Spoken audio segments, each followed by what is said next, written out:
So I am here in the Lisbon Harbor on the Honda CB750 Hornet from 2023. This bike has a lot to live up to. After all, the original CB750 in the early 70s defined what a modern motorcycle can be and destroyed all non-Japanese competition in the process. While the Honda Hornet in the early 2000s defined what a modern naked bike can be. But can this new Honda CB750 Hornet deliver, especially with the strong, already existing competition from the dark side of Japan, the MT07?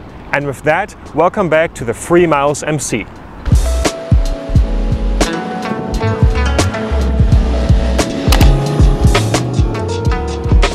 I am on my way to pick up a rental motorcycle.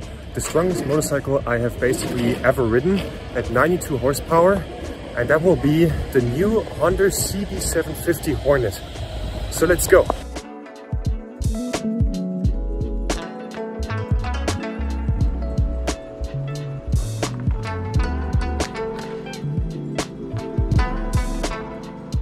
This is the new Honda Hornet CB750, and my first kind of impression visually, it's nothing really to brag about, but I don't care much how a bike looks, I want to know how it feels to ride. So let's go.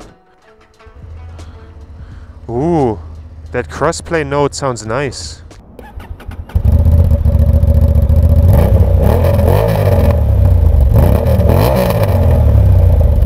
The handlebars are quite narrow together. So let's see what the Honda has. Fuck. So it has a lot. Like, it properly goes. Let's do this again. 3rd gear and just fuck, dude. Oh, like, you feel that's 90 horsepower, and that's 90 horsepower that come on like that. Like definitely, if you are currently riding a complete beginner bike and you want to upgrade, this one gives you plenty of room to grow into, because like your MT07 with its like 70-ish horsepower, definitely you feel that this is a bit more than that. I think that people often quickly go crazy with how much horsepower they want, but coming from a 50 horsepower bike, this is quite a step. Like, you can properly feel that. Like, even here in 5th gear, it's just, yep.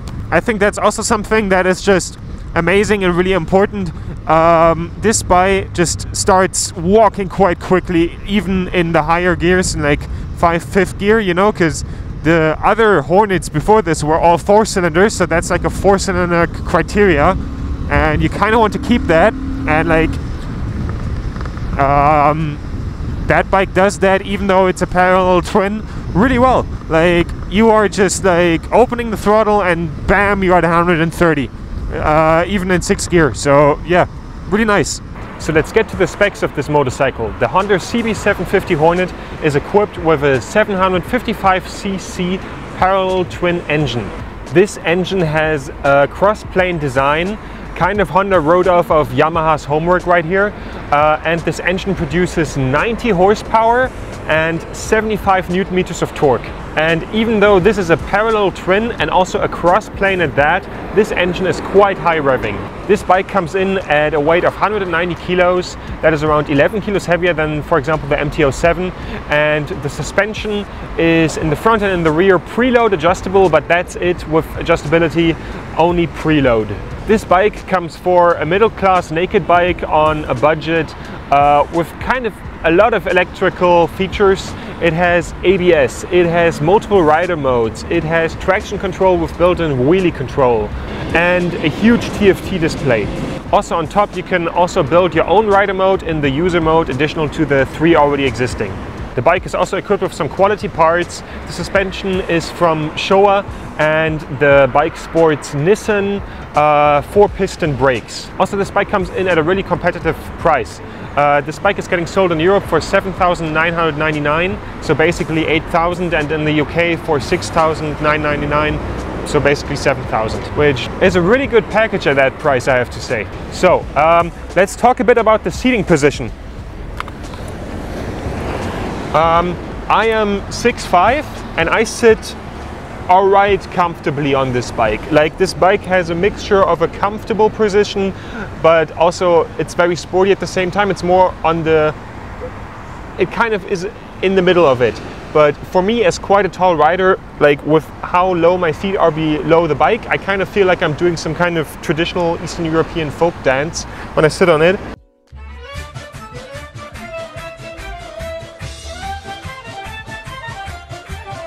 So yeah, I would definitely put a higher seat on this bike, but you have to keep in mind, I'm 6'5".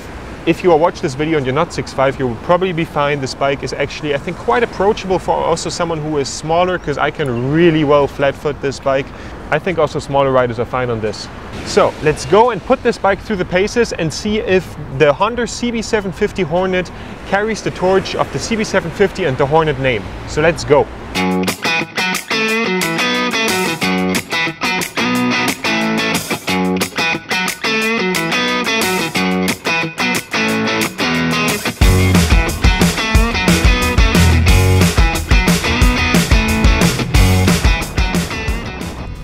So we have this little bit of curvy road coming, so let's see how this bike handles that.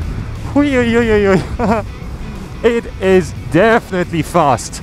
I have to say the suspension handles unevenness in the road quite well. Like, the suspension can be a little bit soft. I earlier rode up a little bit of a curb and hit the exhaust a little bit, which sucks, you know, but like here in the curves definitely feels confidence inspiring and quite amazing. Also, I just love that you could basically do everything in 5th gear if you wanted to, and the bike would be fine.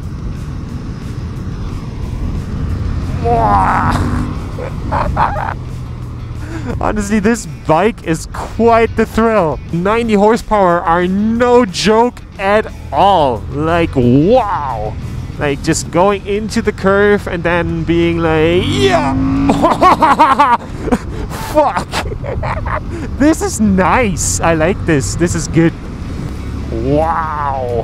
What a bike. I am amazed by this engine. Also, I love you really sit in this machine. Like, with how the tank makes you grip onto it and with the little scoop of the rear seat.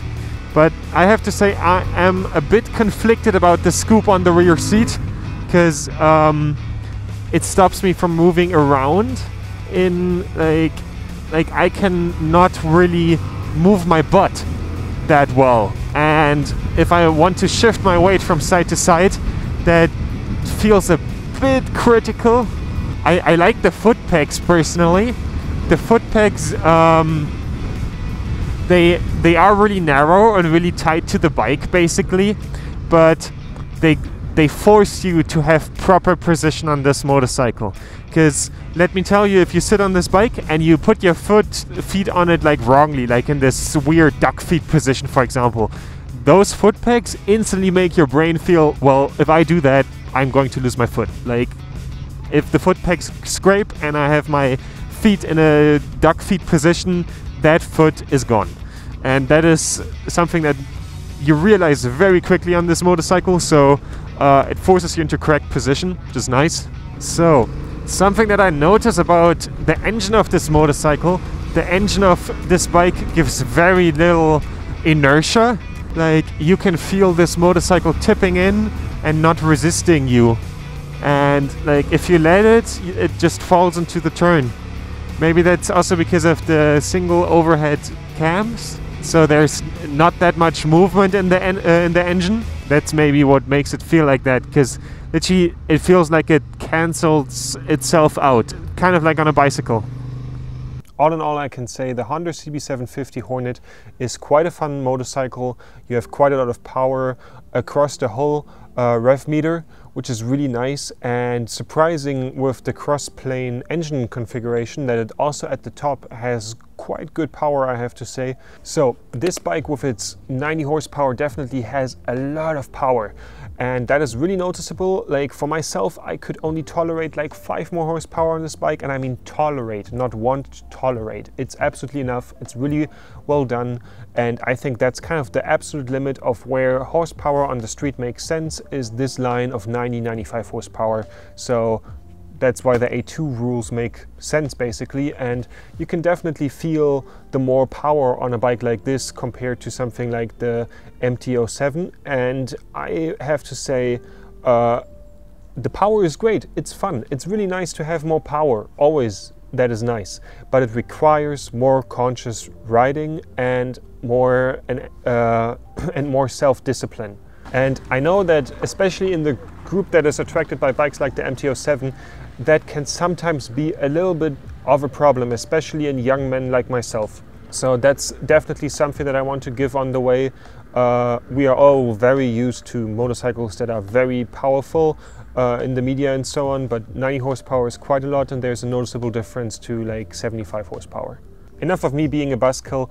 The engine is basically the star of this motorcycle. It's really amazing. The cross-plane sounds amazing. The amount of torque this bike has everywhere in the rev range is really satisfying. This bike basically power wheelies all the way up to 3rd gear. I tried to do that on purpose, but I didn't have the balls to do it really. But sometimes it happened on accident, and I was happy about the traction control and wheelie control, because on those steep inclines, and especially with this very short wheelbase, sometimes the front just lifts up without you thinking about it. And there was one little moment where I came down a little bit off center and had a little bit of a tank slapper. So I'm really happy about those electronics actually. And at the same time, for everyone who wants to ride on the rear wheel, they can definitely do that.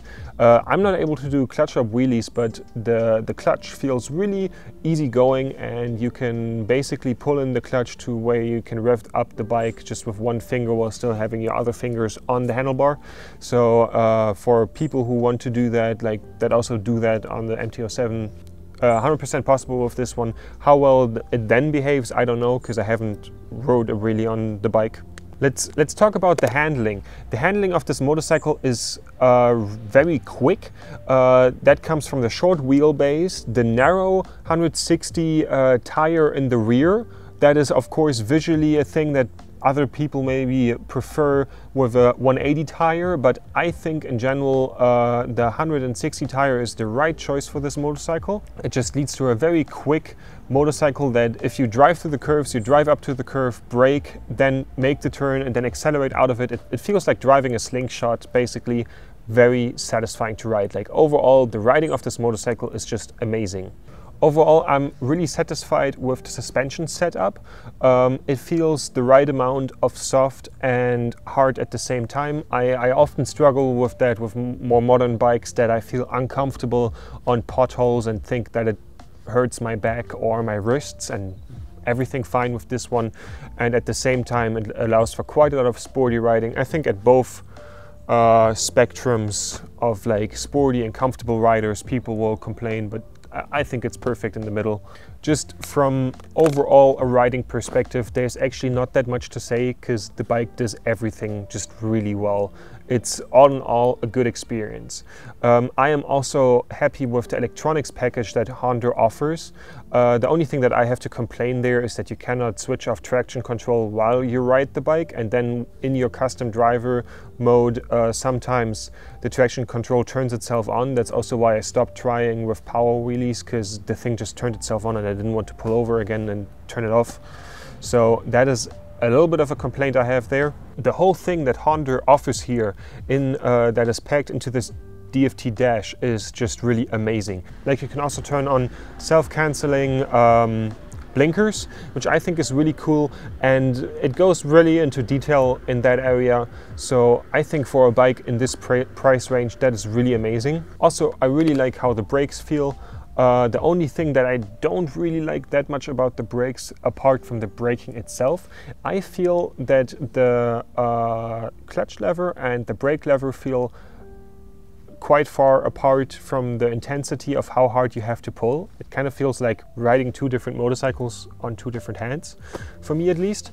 But I think there's also some adjustability in the lever, so maybe I should have just adjusted that more. Let's talk about the big negative elephant in the room that everyone notices who looks at this machine. The looks of this motorcycle are quite awful. It doesn't look bad in the sense of that it's ugly. It's just like really unnoticeable. For example, I earlier sent a friend of myself a picture of this motorcycle because I was proud that I'm renting it and that I get this opportunity to ride it. And he asked me if I'm reviewing 125 for 16-year-olds. And that is also the first thing that I thought when I looked at this motorcycle. This motorcycle almost looks like a 125. That's not because the motorcycle lacks in size or something. It's just the design is not aggressive at all. Like Honda tried a little bit with the design with the front parts of the motorcycle. You can see some sharp edges there that are reflecting of an insect like a Hornet. But let's be honest, with a name like a Hornet, like that's design-wise quite weak, especially when you consider other bikes on the market like the Triumph Speed Triple with its wasp-like design. That looks really good in my opinion. Also the other UGM bikes that have a similar look, I think we kind of need to get along with this look from now on, because I think this is kind of the new look of UGM bikes. But also, for example, the MT07 I think is also not beautiful, but if you look at the MT07 you kind of are like, nah, when you see it on pictures, but in person it looks kind of good. Like you look at it and you think, yeah, this is a decent bike. Not the case here. Like I would even go as far as saying, like if you look at a motorcycle or a car, there's a design language of a certain brand that you always recognize. And it's so bad that this bike is lacking that. For example, if you look at a Porsche 911, you always know how it looks. If you look at a Suzuki, you always like recognize the front headlight. If it's the Suzuki V-Strom, if it's the GSX-R, if it's the new GS whatever 8 that is in competition with this bike, they all kind of look similar. With this bike, yes, there is one model from about 10 years ago that kind of looks similar, and I think some very small bikes that Honda produces, but I don't even instantly realize it's a Honda. And that's from a design standpoint of something going through a design and having to be greenlit by multiple people.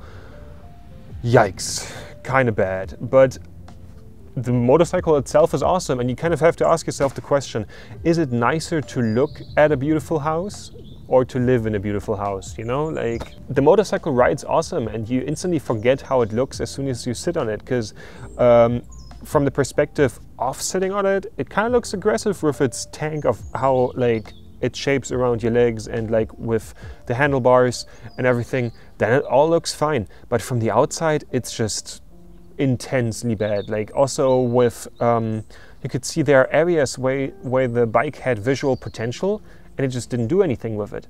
Like for example, the rear foot pegs, how they're attached to the frame. Like, it seems like just like, yeah, let's get them to the frame somehow. And I think the only thing that really looks good about the bike is the color actually. Like the red with the white looks really cool. Like the paint job looks nice, but the whole shape of it is not that great.